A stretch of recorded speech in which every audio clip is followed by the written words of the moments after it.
morning, Marianas. So many things we gotta discuss.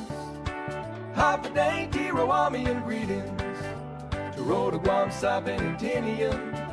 For all your island news from a beautiful place with Pacific views. It's always so much fun on Good Morning, Marianas.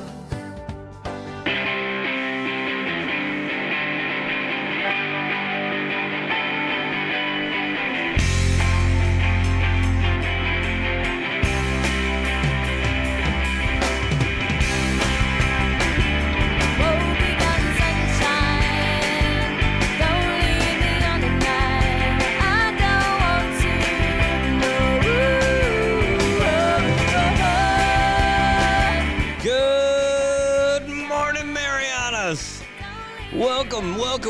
Good morning, everybody. Welcome to a beautiful day. It's Wednesday out here in the CNMI, and it's time to get those CNMIs open and get ready for today because this day's going to start without you one way or another. If you're still in bed, man, you better shake that off. You got 23 minutes to get to work. If you got to be a 7:30 guy, you got a little bit of time. Even if you live in San Antonio, if you got to get out to Marpy, you still got time. Don't sweat it. You're going to be okay. Maybe you don't want to take Beach Road yet because the construction and all the traffic. Traffic's probably going to be good for about another 20 minutes. So you're probably going to be okay. I'll tell you what, take a look for yourself. There's Beach Road out here in Olei right now, and it does not look bad because people are still getting up and waking up and opening up their eyes. You know, I don't get the traffic, why it goes down to one lane, except for that big pit. That big pit of despair right there. They could literally have two lanes open were it not for that pit. But they're making their way little by little. You guys are going to be able to watch this show and see over time how this thing keeps opening up. Hey, good morning, Chuck. Good to see you. Thanks for tuning in. Oh, right. My favorite folks from Guam tuning in, too. Look at that. All right. Great to see you guys. It is a beautiful day out there today. Don't despair. Things are still going great. Don't worry about that traffic that's not there yet. Don't worry about that construction. That stuff's going to lighten up eventually, too. Who knows? Maybe it'll even be done by 2025. Okay, it'll be done before that. I know. We're going to be okay. It'll be just fine. Hey, it is Good Morning, Marianas. Don't forget, our number is 670-789-2323. You can call us with your questions and comments, and we'll be happy to have you, really. It's not you, Tobot, although I know you said you got both flags flying for Guam and the CNMI. Hey, but really, it is great to see you guys in here today and on the different channels, different comments coming in. You know, we're all fancy because we're also broadcasting live on our YouTube channel at NMI News Service 670. It is, hold on, let me open that up on the other screen just to say hi to you guys too. Yeah, we are broadcasting live over there too. Now, we have a little bit of a minor technical difficulty that held us up a little bit today. We're still rocking it a little bit, but we are going to get that hopefully fixed after the show today. We hop down to IT&E. They're going to check out our equipment and say, yo, you need some new equipment. But we're able to do it so far today. So we're able to get the show and still going on both channels. So you're able to check that stuff out. So we're also cross-posting over on the Good Morning Marianas page. If you're watching over there, thanks for tuning in there as well. If you put comments, so please try to slide them over to the NMI News Service side. If you post the comments over there, we're going to see them right away, and it'll take care of any delays that might be coming. Man, I'll tell you what, it was an interesting night last night.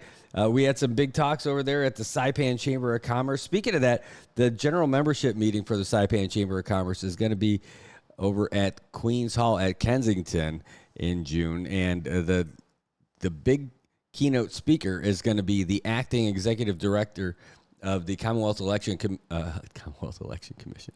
I should really just start the whole show over. Commonwealth Utilities Corporation, acting executive director Betty Terlai. She's going to be running. She's going to be running the comment, or not the comments, but the keynote speech. No, give her presentation, and we're going to find out all the cool things that are happening with CUC. And there's a lot, too. They're probably going to touch on their search for their executive director, the recent withdrawal of the acceptance from the person they thought they were going to have. And, man, it's tough because, it's just tough. We're going to find out what happens. Hopefully, we're talking lower rates, more renewable energy. I know that's a big part of it. People are asking more questions about what's happening with net metering and trying to get back into that fray. And, there's things happening all over the island. I'll tell you what, you can see all over the place is where they're getting rid of the rotten wooden poles and putting in concrete poles. You see they're changing out and right-sizing the transformers, new lines, new insulators. So they are upgrading all over. What I need to do is call water, though, because there is a water leak on my Coral Road. Do you know how to spot a water leak on your Coral Road? If you don't, it's not that hard. If it's an otherwise dry day and you see just a wet spot in the middle of your Coral Road, yeah, chances are you have a line leak underneath your road, my friend. Yeah, so all you have to do for that is call CUC. Call their water department. They will send people out there to take a look at it and deal with it. They'll know if it's a big one or a little one, if they need to get to work on it right away. But the sooner you call them and let them know, the sooner you get it done fixed. That's the important part. And the sooner you won't have issues with water. Saipan's got 24-hour water. How cool is that? It wasn't that long ago when we did it. So we are moving in the right direction. Speaking of moving in the right direction, the folks from Run Saipan are moving in the right direction. They just keep having more and more events. They're partnering with everybody. They're getting all kinds of great publicity because they're doing all kinds of great stuff. They're partnering with everybody. They're timing everybody. And they got timing chips. They can hold their own. Our run group is all grown up. I mean, really, they're doing great stuff. Anyway, they are doing their biggest race that's coming up, distance-wise, that's coming up in the near future. It is the Grotto 10K. I did this one. I did the first one, and I could tell you I bit off a little more than I could chew. I finished the race. I got my medal, and I felt cool and all that stuff. But I could tell you I probably didn't need to do a 10K that day. 5K would have been just fine. But don't let that stop you. Go out there because it's beautiful. So it's Run Saipan. This is their race. They do this. They started it from scratch. It's the third annual Grotto 10K, and the registration is open now. The actual race is going to be on Saturday, June 1st at 6 a.m.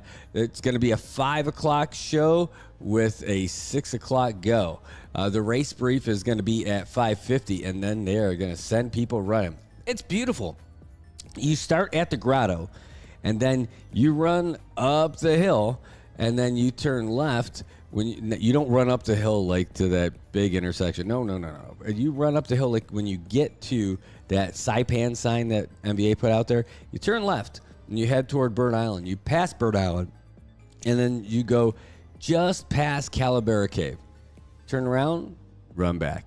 And it's gorgeous. It's the morning. The view is incredible. If you haven't smelled the early morning air up there, it's great.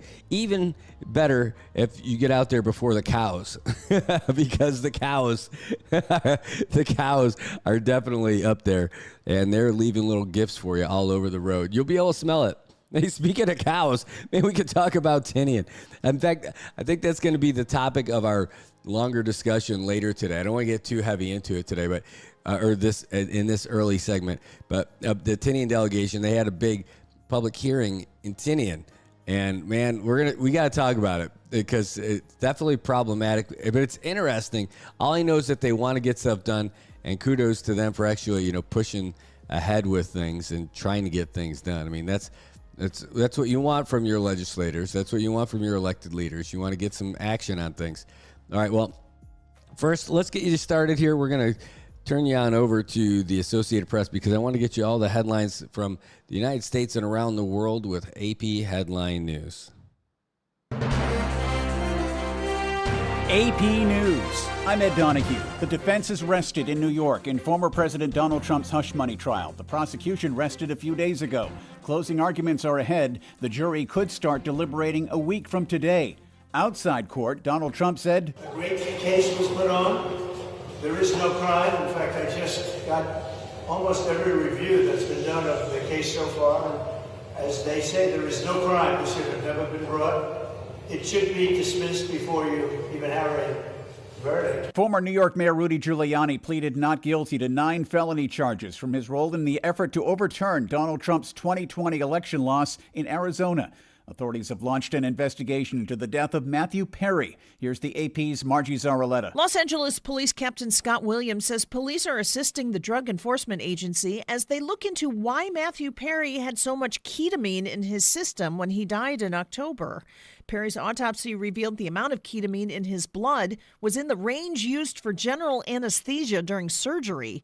People close to Perry had told investigators he was undergoing ketamine infusion therapy for depression and anxiety, which is an experimental treatment.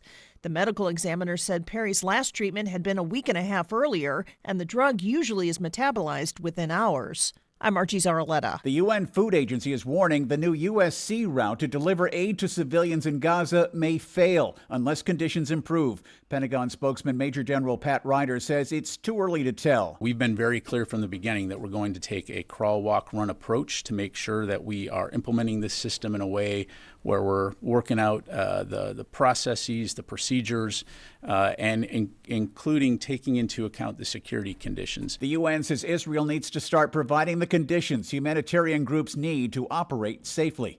This is AP News.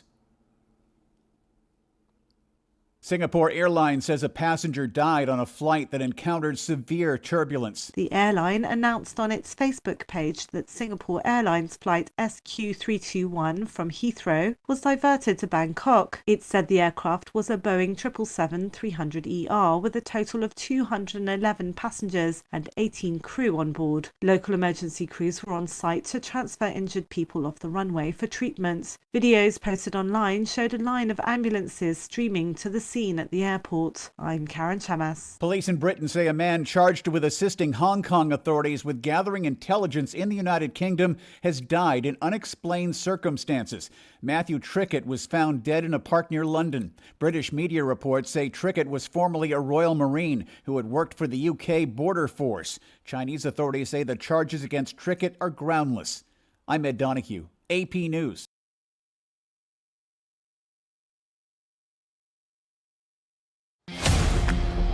All right, welcome back. I'm laughing because I pressed the wrong button. It happens. It happens.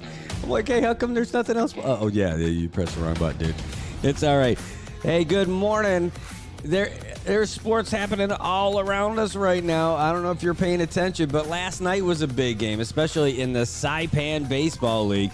People tune in to watch that from all over, and they definitely tuned in to watch last night as the Padres continued. They've extended their unbeaten streak. They are now 3-0 on the season with a share of the lead with the Bandits, both at 3-0. Falcons, they're 2-0, but they're playing tonight. What happened with the Padres last night? We'll tell you. They won 7-1 against the D-Niners. That's right, the guys from up north, San Roque. The San Roque did not make it as far as the trip. I mean, they basically made it down there, but only managed one run, 7-1 last night, and that's a great game for the Padres. Padres look solid this year. They've scored 39 runs and only allowed 3. I mean, that's really a great indicator for the league this year, based on runs scored and runs allowed, because the guys who've been pretty even with impressive records, when they play up against the big boys, it's not the same thing. You tell me, I'll tell you about it. Like tonight, the Falcons, they're going to be, again, right now, they're 2-0 right now, but they're going to be taking on the CK Bears. Now, the CK Bears you don't know what's going to happen with them. They could score 1 run, or they could score 18. That's the story of the CK Bears. They're 1-2 on the season. But the Padres, again, last night, they're 39-3. Falcons, who's taking them on, they're 14-10. Now, the Falcons are super talented, and they got the talent to win those close games. In fact, they knocked off the team that went undefeated and won the championship last year in the Cardinals 10-8 in their opener. But they're running a little bit closer. They've scored 14 runs and allowed 10. We'll see what happens when they take on the Bears tonight. But that's really the big test. The Cardinals, again, the other night, the Cardinals extended their record to 4-1. So they have one blemish on their record. But listen to this. They've scored 63 runs in 5 games, and they've allowed just 17. They're looking good. The Padres looking good too, and we're going to see what happens tonight. Those Falcons, we got some title contenders this year. The Cardinals, nobody's giving it to them. They're going to have to fight for it this year. So we're only in week number 6 right now. We're midway through it of a 16-week season, and then the playoffs are going to be something fierce. I know, it's great. And so far, no rainouts. We had one rain delay, but they finished that. That was when the Padres ended up beating the Bears 16-1. Well, let's see if the Falcons are going to have that same kind of success against the Bears. We'll find out tonight, 6:30 at Tonco Field in Susupe. It's going to be good. Oh, I love watching our comment section. Some of the most fun in there. How about in the national scene? You anybody here paying attention to the NBA? I think you are. It's playoff time, and the NBA is just crazy right now. The Eastern Conference Finals, the Western Conference Finals, they are all lined up. The Indiana Pacers are going to be taking on the Boston Celtics tonight. Well, for us this morning at 10 a.m. here tomorrow Standard Time. It's going to be Indiana Pacers at the number 1 seed Boston Celtics. Pacers looking pretty good. And what we're looking for, though, is tomorrow as well, Wednesday. Tomorrow for them. It'll be Thursday. It'll be Wednesday for them, Thursday for us. The Mavs going to Minnesota to take on the Timberwolves at 10:30. So we'll keep you up to date with all that stuff as it happens, too. There's one thing that we could do, and that's broadcast. We can't show you the game, but we can do a little as it happens. Not 100% play-by-play, but we can watch the game. You guys can watch the game and then have us on, and we could talk about it and talk a little smack. Again, we could take calls. We can take video on that stuff and just really do some commentary on the game and follow the score as it happens. It's really cool stuff. All right. Well, that's what we've got for there. We're going to take a real quick break. Then we're going to come back, talk some weather, and get back into our local headlines because, there's a lot of stuff that we got to talk about today. And one of them is good folks over there at IT&E. Oh, who else are we going to talk about? Maybe we're going to tell you a little bit about our newest sponsor, Laddie Built.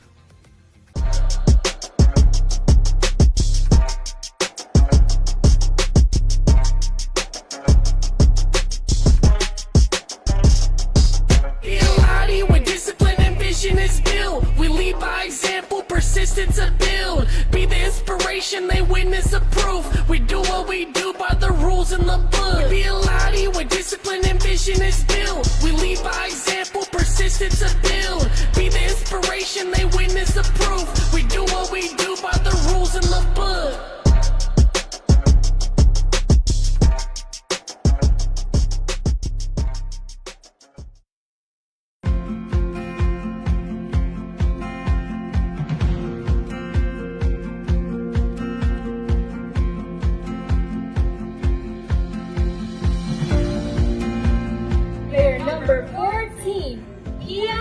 It's a great day to be up 3-0.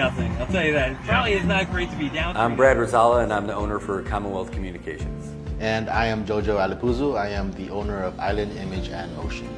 And this is our joint venture, Sideline Studios.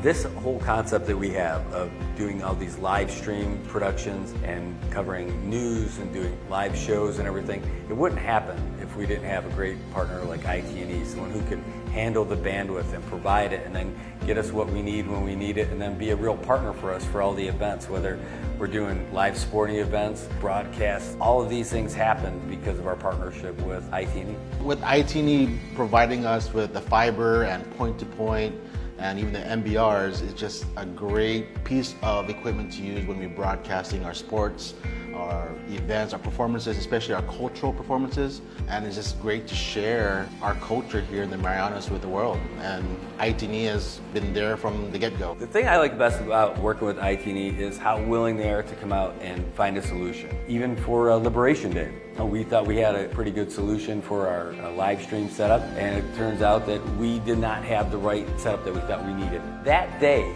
just before the parade, reached out to Paul and said, here's our situation. What do you think? He's like, we're gonna figure this out.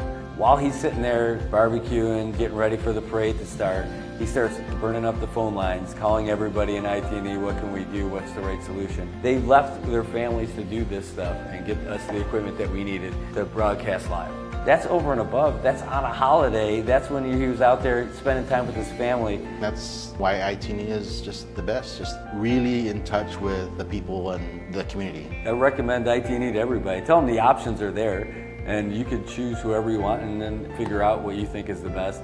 But when you're ready, when you're tired of having your calls disconnected or not having service, then you reach out to the guys from ITNE.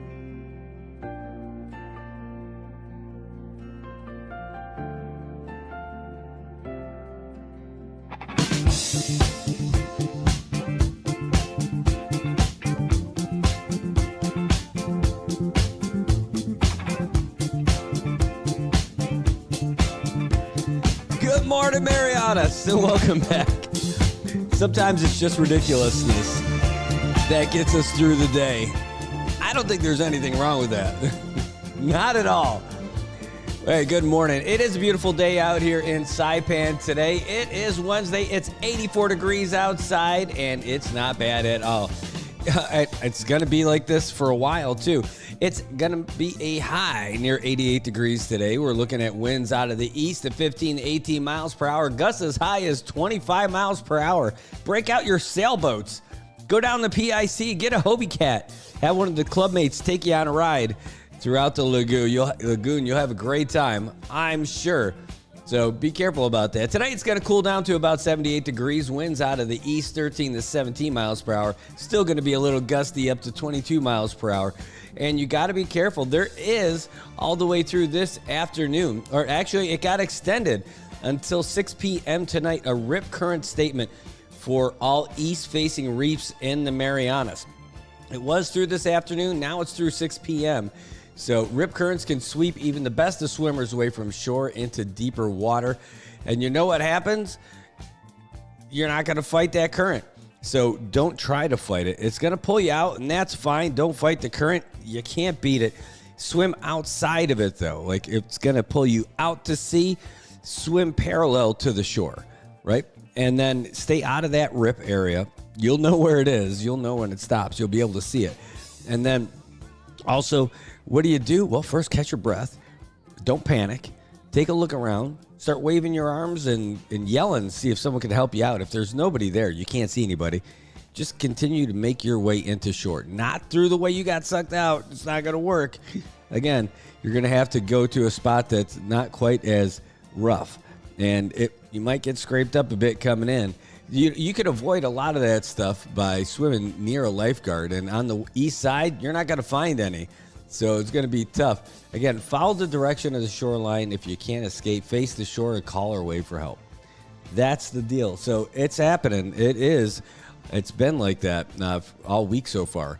And that RIP statement's supposed to end tonight at 6 p.m. That doesn't mean that things are going to be fine at 6:01. It means it's still going to be a little rough out there, so be careful. And sadly, that word didn't get out to everybody as tourist drowned at Lau Lau Bay at the dive site. This just happened. It's sad stuff for sure. And it's some of it is people who aren't really experienced divers, people who are able to go out there with people who aren't either maybe they're licensed, but they'll pay a little extra if you could just let me go out for the first time. And it's it's not a good thing. This just happened before the weekend. 40-year-old tourist went out diving, started experiencing some trouble. He was about 30 feet deep, 35 feet deep, and had all kinds of complications and wasn't able to make it to shore alive. And it's terrible. They tried CPR on him, and well, that's what happens. I'll tell you, if you're going out diving, make sure you get certified before you go. Can you make it? Probably so, right? Do you have to get certified to be able to actually do it? Well, you're supposed to be certified before anybody will give you tanks or refill your tanks. You know, you should be showing your certification card and all that stuff. But why do you have to get certified? It's for things like this, so that when you're calm and you're knowledgeable in the event something does happen out there, something happens with your tank, something happens with your regulator, something happens with your gear. The certification process is how you get trained to deal with those kind of emergencies that pop up, so that you don't panic when you're underwater. You don't burn through your air and sprint through the top and then get bent. Get your certification and go out there. Just do it the right way, and you're not going to have those kind of issues. And hey, maybe you're like me. You don't dive a whole lot, but you're certified. It's a good idea to go out and get a refresher course. I know. Hey, I'm not a baby. I don't need. No, I'm just telling you, it's a good idea. Just get sharp. Even you got your favorite knife in the utility drawer still needs to be sharpened every so often, right? I mean, you got to use it if you're gonna end up. You can't go out cutting sashimi with a dull knife, right? Same thing. You don't want to go out there diving if your skills aren't just as sharp. Go up there, get a refresher, find out what's going on, and make sure that the people that you're going out with are sharp too. You want to make sure that they're up on all that stuff. All right. We're going to talk a little bit about what I thought was really interesting. The Tinian delegation. Now, Tinian, I don't vote for him because I don't live there. I don't have any of the issues that those folks in Tinian have. So that is all on their own. Now, but there's this whole thing about a internet gaming bill. We tried to get it passed here. I say we, like I did. I didn't. But there was an attempt to get some internet gaming passed here in Saipan, and it didn't go through. I think it was not just. I don't even know if it was sniled, but it was at least in the legislature. But Tinian's trying to go about it and do it their own way, and they did it when they were doing a public hearing over at the Tinian Public Library, because they're trying to do it with. They're holding a public hearing on this bill that would have internet gaming on Tinian. Now, if it's a Senate bill, why it would only be on Tinian is weird. It should have. If it's just the, why would the Senate do something like that just for Tinian? It's weird, right? It's the same thing about like how the whole casino issue here, how it got passed when they had it in Tinian, it was fine. They had it in Rhoda, it was fine. They wanted to have it in Saipan, it got shot down. It got shot down a couple of times. So they opened it up to the whole CNMI. And that's how the IPI thing got through, because it kept getting shot down by Saipan, but it got through the votes from Rhoda and Tinian. Nothing controversial there. That's just how it happened, right? So now this one, again, introduced in the Senate, a Senate local bill, which would allow for internet gaming on Tinian. So they ended up having it in Tinian, the public hearing. But it wasn't live streamed due to some technical issues. And they said they recorded it, so it'll be available for viewing at a later date. Now, I call shenanigans. How are you going to have the Tinian internet gaming if you can't even handle the internet over there? Right? I mean, it's cool. I'm glad that they're doing it. I don't know when they're going to put out that video. But let's just tell you this. Like, this is Senator Jude's bill. He wants to have this 20-year internet gaming license to investors who come to Tinian. All right, cool. It doesn't bother me at all. I'd say it's all right. I think the internet gaming, no problem. I mean, I don't have any issue with them allowing for internet gaming in the CNMI. It doesn't matter to me. I'm not in it. I'm not that guy. I don't think it does anything negative. If it brings some revenues here, great. If anything, like people would end up doing it on their phones instead of going to the poker parlors. So I'm cool with that. Totally. I'm not exactly sure what the negative is. I've heard some of the negatives about, money laundering. Like, hey, you can money launder anyway. That's a federal concern. I'm not terribly worried about that here. Not with this. But what I am doing is just seems shady to say that they didn't stream it live. I'll tell you, because Senator Jude, and this is by actions, right? This is not just an opinion. This is just from what I've seen. He has not super open about how they conduct business in the Senate when he was running it. Not at all. He wanted to close the blinds every time they went into a recess and have everybody leave the Senate chambers every single time they went into recess, and leave all your computer equipment in there, they said. Leave your cameras in here, but you can't video it. And you can't stream. You can't do a live stream in there. The only stream we'll allow is the official stream from the cameras. This all sprung from the big ordeal when Senators Hukog and Senator Manglonia, Senator Hukog was going after Senator Manglonia. They had that big fight, and they were arguing back and forth, and that was the big issue, right? He wanted it to be a private thing. He didn't like the idea that the people were able to watch that. Well, that's what happens in the public. If it's happening in a public facility with a public chamber, that's something that everybody should see. So I think that for any of these kind of discussions, this part is the opinion part. I don't think it was the technical issue. I just think they didn't want to do it. I mean, because if he's running it, he's not that guy. He's not the open guy when it comes to handling this stuff. I like him. I respect him. He's the good guy.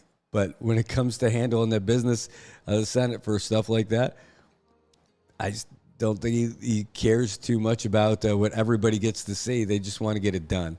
And it might be easier to get it done when everybody's not around. There's grandstanding and all that stuff. There's drama. There's political stuff.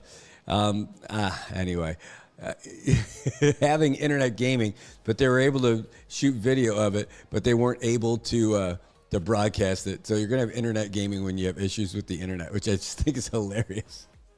Anyway, let us know what you think about all that fun stuff. Anyway, also, our comment section is open, and we'll take all your comments and questions and everything in there. But you can actually call in the show. Our number is 789-2323, 789-2323, and let us know what's important to you and what you're thinking about and what's happening in the Commonwealth and how does it affect you. Are you happy with how things are going out here? Are there things you would like to see changed? Well, some people say yes. Some people say no. Some people say we're going to find out in the elections coming up.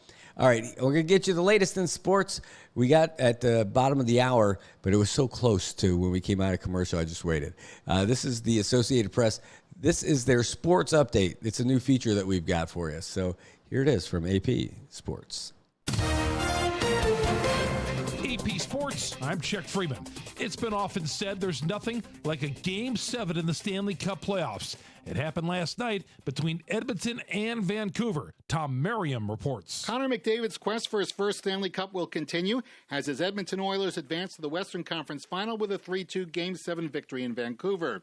Second period goals by Cody Ceci, Zach Hyman, and Ryan Nugent-Hopkins gave the Oilers a 3-0 lead heading into the third period. But the Canucks scored twice in a late 4-minute span and goals by Connor Garland and Philip Roenick to cut it to 3-2 with 4:36 to play. However, the Oilers, led by goaltender Stuart Skinner, were able to withstand a final Canuck assault. Guys did everything that we possibly could have to win this game. I think that shows you how hard of a team to play Vancouver was. I also think it shows you how hard it is just to get to the third round, and it only gets harder from here. Skinner and the Oilers will now face the Dallas Stars in the West Final starting Thursday. It will be the second time in the last 3 seasons that McDavid and the Oilers have reached the West Final. An Auburn football player is fighting for his life after a shooting that wounded him and killed his brother. Correspondent Gethin Kubal has the story. Auburn running back Brian Batty has been hospitalized following a weekend shooting in Sarasota, Florida, where his brother was killed and 3 others injured. The Sarasota County Sheriff's Office said Tommy Batty IV was pronounced dead at the scene. 4 others who weren't named were taken to hospitals in Manatee and Sarasota counties. Auburn coach Hugh Freeze updated the 22-year-old Brian Batty's condition in a social media post, saying Batty was still on a ventilator. The baseball story, interleague play. Ben Lively had another terrific start in Cleveland's 3-1 win over the New York Mets. Washington down Minnesota 12-3. France hit the go RBI single in a 4-run ninth inning. Reliever Clay Marin manager says this victory really stands up. We've had a lot of crazy wins last 7-8